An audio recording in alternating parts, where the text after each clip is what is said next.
Hello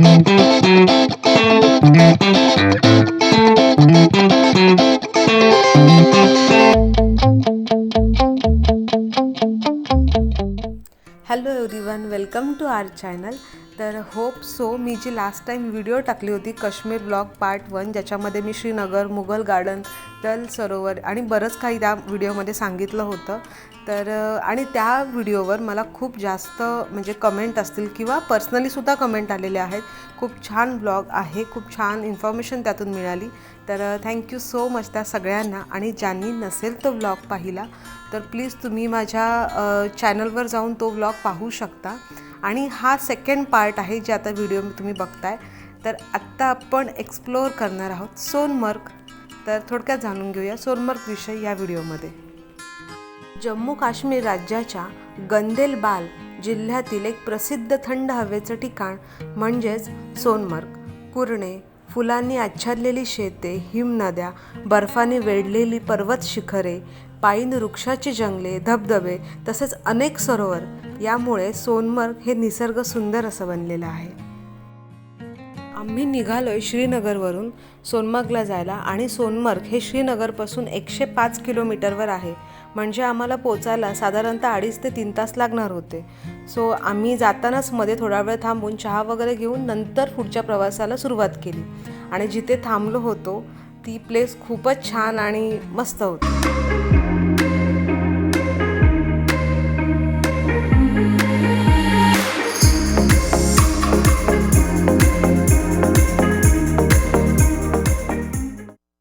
अजून एक महत्त्वाची गोष्ट म्हणजे सोनमर्गला लडाखचं प्रवेशद्वार असं म्हणतात, कारण की लडाखला जाण्यासाठी तुम्हाला सोनमर्गवरूनच पुढे जावं लागतं.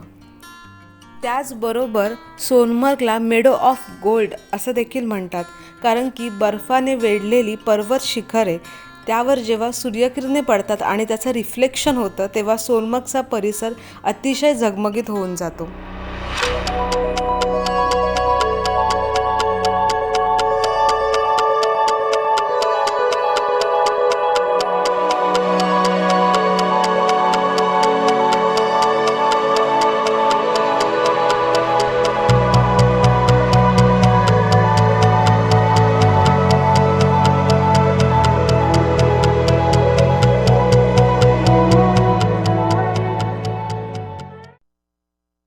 तर ही जी प्लेस आहे ही सोनमर्गमध्ये पोहोचल्यानंतर जर तुम्ही पर्सनल व्हेकलने आला असाल किंवा ग्रुपने आला असाल तर ज्या तुमच्या काही म्हणजे लक्झरी असेल किंवा छोट्या काही गाड्या असतील त्या तुम्हाला तिथेच ठेवाव्या लागतात.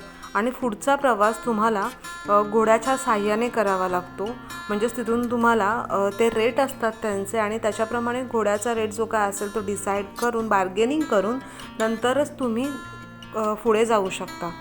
तर इथे आता आम्ही बार्गेनिंग करतो, त्यांचे जे काही रेट्स आहेत ते डिसाईड करून त्याच्यामध्ये थोडंफार कमी जास्त करून आता पुढे घोड्याच्या साहाय्याने जाणार आहोत.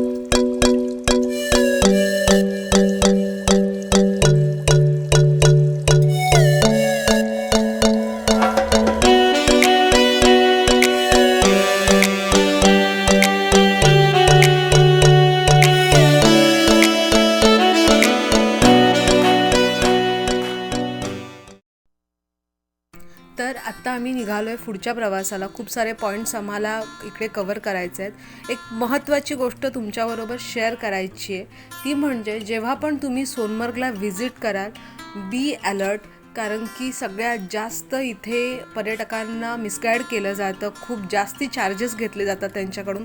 सो प्रत्येक गोष्टीमध्ये तुम्ही बार्गेनिंग करा आणि जास्त बार्गेनिंग करा, कारण की रेट्स हे 3-4 पट जास्त सांगितलेले जातात. So be alert. Otherwise Sonmarg खूप छान प्लेस आहे आणि खूप जास्त या सोनमर्ग प्लेसवर बघण्यासारखी ठिकाणं आहेत.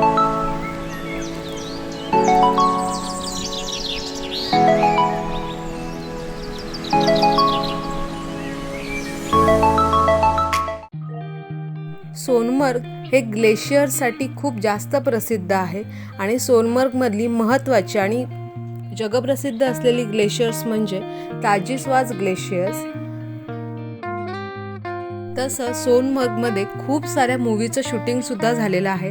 जसं की सलमान खानचं गाजलेला पिक्चर बजरंगी भाईजान याचं शूटिंग इथे झालं. त्याचप्रमाणे जुने जे पिक्चर होते जे गाजलेले होते जसं की सत्ते पे सत्ता, राम तेरी गंगा मेली यासुद्धा चित्रपटांचं शूटिंग सोनमर्गमध्ये झालेलं.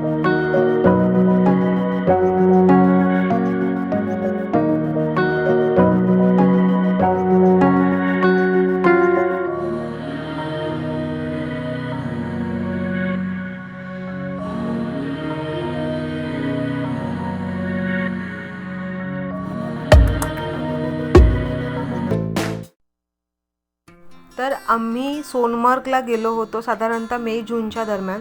तेव्हा मात्र काश्मीरमध्ये इतका बर्फ नसतो जेवढा नॉर्मली असतो. तर इथे मात्र बर्फ तुम्हाला काही ठिकाणीच पाहायला मिळतं. त्याच्यामुळे तुम्हाला जर काही ॲक्टिव्हिटी करायच्या असतील तर तुम्हाला थोड्या वेळासाठी पोनी राईड करावी लागते. त्याचबरोबर पुढे काही लेवलनंतर चालावं लागतं जर तुम्हाला काही राईड्स करायच्या असतील तर. तर आत्ता आम्ही इथे उतरून स्की राईड करायला चाललो आहे बर्फामध्ये. So let's start.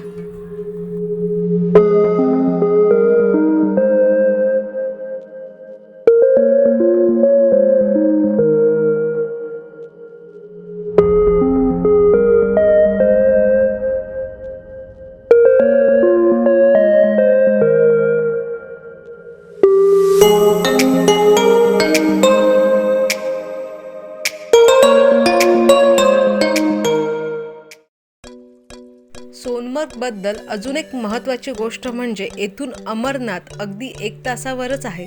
त्यामुळे अमरनाथच्या यात्रेसाठी जाणारे यात्रेकरू खूप सारे सोनमर्गपासूनच पुढे जातात. आम्ही पुढे चालत जात असतानाच मागून एक आवाज आला. ॲक्च्युली माझ्या आरोग्य मसाज सेंटरमध्ये एक कस्टमर येतात माझे. तर ते सुद्धा त्यांच्या फॅमिलीबरोबर फिरायला आले होते. तर त्यांची फॅमिलीसुद्धा भेटून खूप छान वाटलं. तर आत्ता आम्ही पोहोचलो आहे अगदी डोंगराच्या वरच्या भागावर जिथे बर्फ आहे. आणि इथून समोर बघताना किंवा खालच्या पूर्ण एरियामध्ये बघताना इतकं छान वाटतं आहे. आणि समोर तुम्ही बघू शकता की हे दृश्य एका साईडला पूर्ण झाडांनी वेढलेलं एक डोंगर तर एका साईडला बर्फाने पूर्ण झाकलेलं एक छान असं पर्वत. तर खूप छान अनुभव येतो जेव्हा तुम्ही ॲक्च्युली बर्फामध्ये जाता तिकडे ॲक्टिव्हिटी करता. आणि खूप पीसफुल ऑसम म्हणजे मी नाही शब्दात सांगू शकत पण खूप खूप सुंदर अनुभव येतो तुम्ही सोनमर्गला गेल्यानंतर. आणि सोनमर्गची नैसर्गिक सौंदर्यता खरंच खूप छान आहे.